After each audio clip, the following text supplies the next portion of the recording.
Exercice. Déterminer l'expression de l'intensité I4 dans R4 en utilisant le théorème de superposition. Pour déterminer le courant I4 qui traverse la résistance R4, cette fois-ci, nous allons utiliser le théorème de superposition. Dans un premier temps, nous éteignons la source de tension E1, c'est-à-dire que nous la remplaçons par un fil. Et le générateur de Thévenin E3 en série avec R3 par le générateur de courant I3 en parallèle avec R3. On note I4', le courant traversant la résistance R4 et qui est dû uniquement au générateur de courant I3. On note R équivalent, la résistance équivalente aux trois résistances R1, R2 et R3 en parallèle. On a alors le circuit équivalent suivant. On pourrait à ce niveau-là utiliser la loi du diviseur de courant pour déterminer I4'.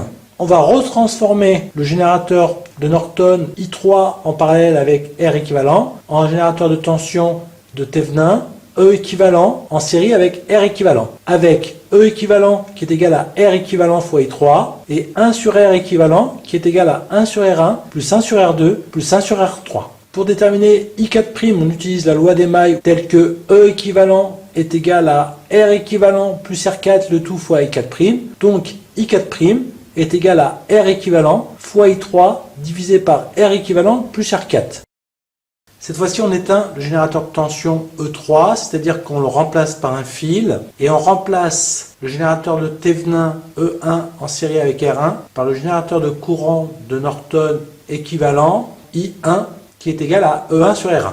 On appelle I4 secondes le courant traversant R4 dû uniquement au générateur de courant I1. Après simplification, on obtient le circuit équivalent suivant. Avec R équivalent, qui est la résistance équivalente aux trois résistances R1, R2 et R3 en parallèle, on transforme de nouveau ce générateur de courant I1 en parallèle avec la résistance équivalente R équivalent en un générateur de tension E équivalent en série avec une résistance équivalente, avec E équivalent qui est égal à R équivalent fois I1 et 1 sur R équivalent qui est égal à 1 sur R1 plus 1 sur R2 plus 1 sur R3. La loi des mailles donne que E équivalent est égal à R équivalent plus R4, le tout facteur de I4 secondes, et on obtient I4 secondes est égal à R équivalent fois I1, le tout divisé par R équivalent plus R4. Donc le théorème de superposition indique que l'intensité I4 qui parcourt la résistance R4 est la somme des intensités obtenues ici par deux états.